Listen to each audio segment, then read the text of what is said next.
Bien, buenas. Este grupo les va a estar exponiendo sobre el capítulo número 1 y 2 del libro Somos Nuestra Memoria. Las integrantes son Silvia Martínez. María Fernanda Pérez. y su servidora Melina Valdés. Empezaremos el capítulo 1 sobre qué es la memoria con la frase de Luis Buñuel que dice: nuestra memoria es nuestra coherencia, nuestra razón, nuestra acción, nuestro sentimiento, sin ella no somos nada. Entonces, empezaré hablando sobre lo que no es, qué es y qué son la memoria. ¿Qué no es? La memoria no es una especie de grabación precisa de acontecimientos o datos concretos, sino que es un complejo y frágil proceso cerebral que construye, almacena y recupera recuerdos e información en constante evolución. Estas son redes neuronales estrechamente interconectadas, interactivas y a la vez autónomas, parcialmente solapadas y distribuidas por el cerebro. Gracias a la memoria podemos percibir, movernos, hablar, pensar, emocionarnos, sentir, planificar y proyectarnos. Esta determina nuestras decisiones y define nuestra identidad. Cuando vivimos una jornada emocionante, nuestras percepciones activan con intensidad patrones concretos de actividad en nuestro cerebro. En ese momento, el color de un objeto, sabor de algo y una situación puede causar un paro neuronal. ¿Por qué se desdibujan los recuerdos? El motivo por el que los recuerdos se van desdibujando es sencillamente que el sistema neuronal no tiene una capacidad ilimitada de almacenamiento. Sus diversos componentes son dinámicos, no estáticos. Algunos sistemas neuronales que participaron en la elaboración de ese recuerdo han abandonado esa red y se han concentrado en otra. Todas las redes neuronales del cerebro almacenan algún tipo de información. Ahora continuaré con la memoria explícita o declarativa.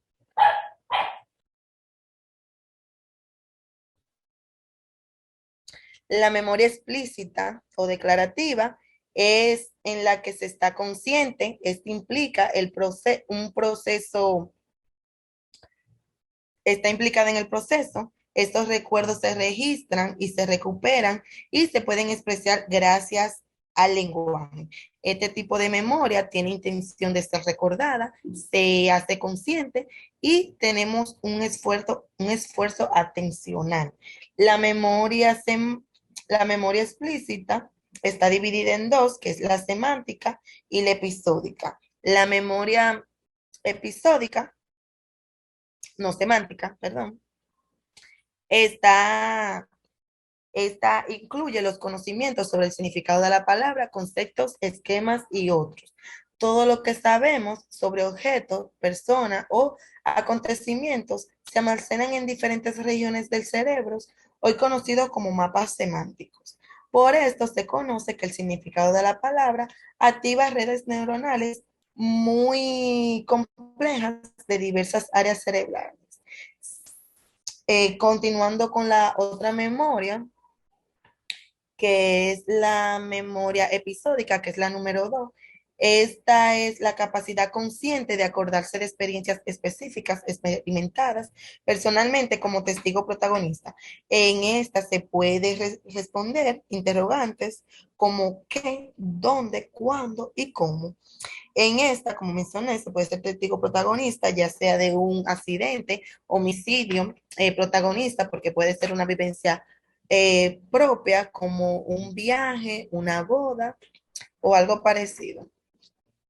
Yo presentaré un cuadro sobre este dos tipos de memoria que pertenecen a la explícita, que es la uno, que es la semántica, y la explícita 2, que es la episódica. La memoria semántica está en conocimiento y concepto, mientras que la episódica son experiencias y vivencias. En la semántica es independiente del contexto, mientras que la episódica lleva espacio y tiempo, o sea, un lugar y un momento. En la semántica, el concepto se puede adquirir, mientras que en la episódica, los hechos se han tenido que vivir. Hasta aquí mi participación. Bien, gracias. Yo les voy a estar hablando sobre la memoria implícita y sus tipos, pero primero debemos de conocer la definición de esta. Bueno, la memoria implícita es aquella en la que la información que recordamos la recordamos de manera inconsciente y sin esfuerzo, como por ejemplo conducir, montar bicicleta o vestirnos. La memoria implícita que implica lo motor. Bueno, la forma más paradigmática de la memoria implícita son todas aquellas destrezas motoras que se recuperan sin atención. Este tipo de habilidades se desarrollan a partir de las predisposiciones genéticas propias de cada especie y de las capacidades congénitas de cada individuo. Para nuestro cerebro es realmente complicado aprender todas las destrezas motoras que necesitamos para poder vivir. Así que no es raro que la memoria de las habilidades motoras comprometa varias regiones cerebrales, que pueden implicar también la memoria episódica y la memoria semántica. En el proceso de enseñanza-aprendizaje, estas destrezas van comprometiendo sistemas neurales más corticales, pero con la práctica nuestra memoria puede desplazarse a otros sistemas que se activan con mayor automatismo, o sea, con mayor inconsciencia. Para el aprendizaje inicial de este tipo de memoria se hace imprescindible lo que es la observación. No nos resulta fácil aprender o adquirir un hábito motor como por ejemplo bailar tango.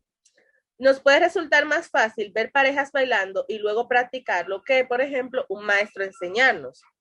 El aprendizaje por observación es una capacidad muy adaptativa, como por ejemplo, es aprender con la cabeza de otro, observando lo que hacen otros y sus consecuencias, y dicho aprendizaje puede ser uno de los más eficientes, porque ahorra más tiempo y disminuye más las consecuencias negativas. Tipos de memoria implícita 2, los aprendizajes por condicionamiento.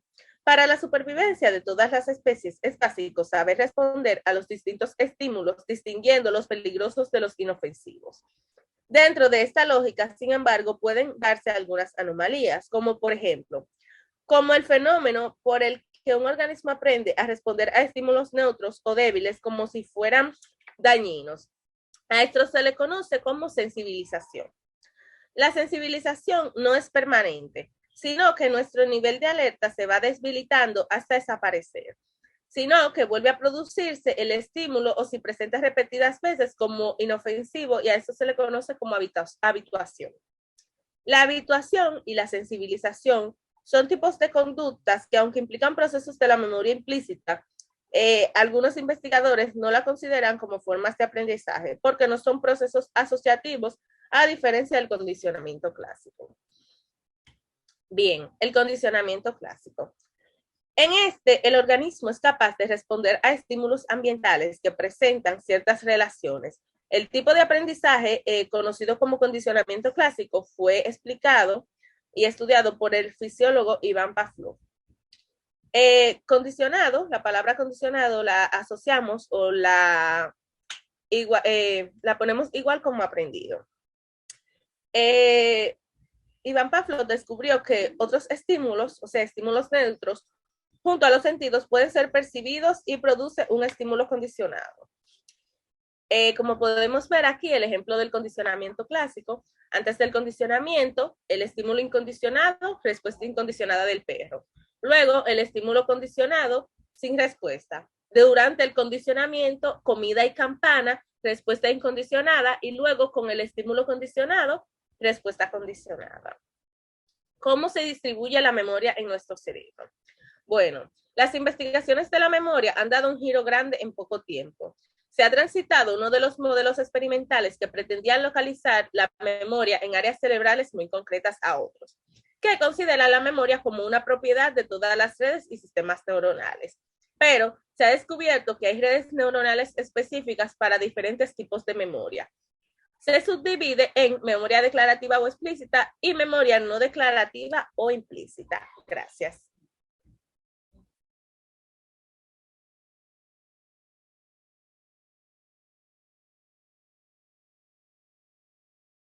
María, por favor.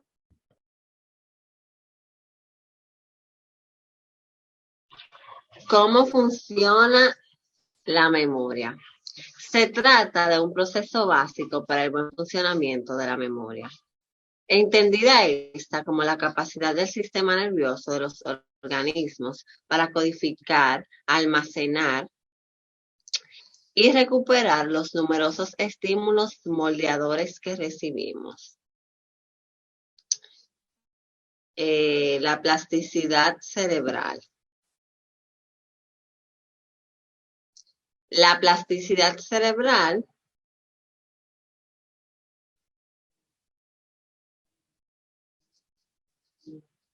ahora yo le voy a presentar un mapa conceptual sobre la plasticidad cerebral. Neuroplasticidad y memoria. La neuroplasticidad es el proceso de aprendizaje neurobiológico que consiste en la capacidad que tiene el cerebro para recuperarse, restaurarse y adaptarse a nuevas situaciones. Es decir, se refiere a la capacidad del sistema nervioso para cambiar su estructura y su funcionamiento a lo largo de su vida. Y la memoria, como Suriani nos estaba explicando anteriormente, es una función del cerebro que permite al organismo codificar, almacenar y recuperar información del pasado. Ahora, neuroplasticidad y memoria. La neuroplasticidad incluye la modificación estructural de las sinapsis preexistentes para fortalecerla o debilitarlas, creando otras nuevas o destruyendo las preexistentes. La alteración del funcionamiento de las redes neuronales indica que la memoria no tiene que ver solo con recordar, sino con preparar activamente las respuestas para experiencias futuras. La neuroplasticidad la podemos, como quien dice, incentivar en nuestro cerebro, cambiando de rutina, leyendo, que esos son ejercicios del cerebro, y aprendiendo cosas nuevas, como escribir con la mano que no es dominante.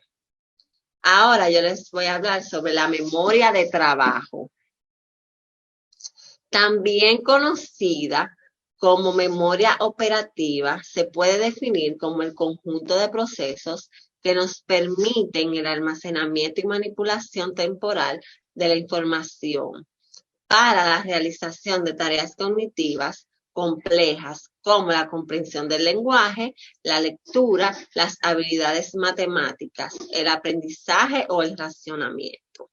La memoria de trabajo es un tipo de memoria a corto plazo. Es aquella que la información debe mantenerse activa durante 20 segundos de lo que hablamos. La duración de la memoria a corto plazo tiene que ver con el relieve de la información. Si esta es muy significativa, durará más en la memoria que si es insignificante. Este tipo de memoria se empieza a desarrollar en los primeros años de vida. La relevancia que en sus mecanismos tiene la corteza frontal, que no alcanza su desarrollo completo hasta la tercera década de la vida de las personas. Entonces, también podemos decir que es aquella donde la información debe mantenerse durante 20 segundos de lo que hablamos. La duración de la memoria a corto plazo tiene que ver con el relieve de la información. Este tipo de memoria se empieza a desarrollar en los primeros años de vida. Ahora les voy a hablar sobre la memoria prospectiva. Es una capacidad mnésica compleja que requiere recordar una acción planificada. Toda acción planeada para el futuro requiere el recuerdo de acciones con anterioridad. Planificar para el futuro es recrear el pasado de una manera nueva. Así, la corteza prefrontal convierte el cerebro humano en el órgano predictivo de las propias acciones y sus consecuencias. La memoria prospectiva es una capacidad magnética y toda la acción planeada para el futuro requiere un recuerdo de acciones realizadas con anterioridad. Esto es todo. Gracias por su atención. Finalizamos con la frase, gracias a la memoria se da en los hombres lo que es la experiencia. Esta frase es dicha por Aristóteles. Y para culminar, le dejamos algunas preguntas referentes al tema. ¿Cómo? ¿Qué nos permite hacer nuestra memoria? ¿Por qué los recuerdos se van desdibujando? ¿Cuáles son los tipos de memoria explícita? ¿Cómo revivimos los recuerdos en la memoria implícita? ¿Quién propuso el condicionamiento clásico? La palabra condicionado es igual a qué es la plasticidad cerebral, cómo funciona la memoria de trabajo y por último, qué es la memoria prospectiva. Gracias por su atención.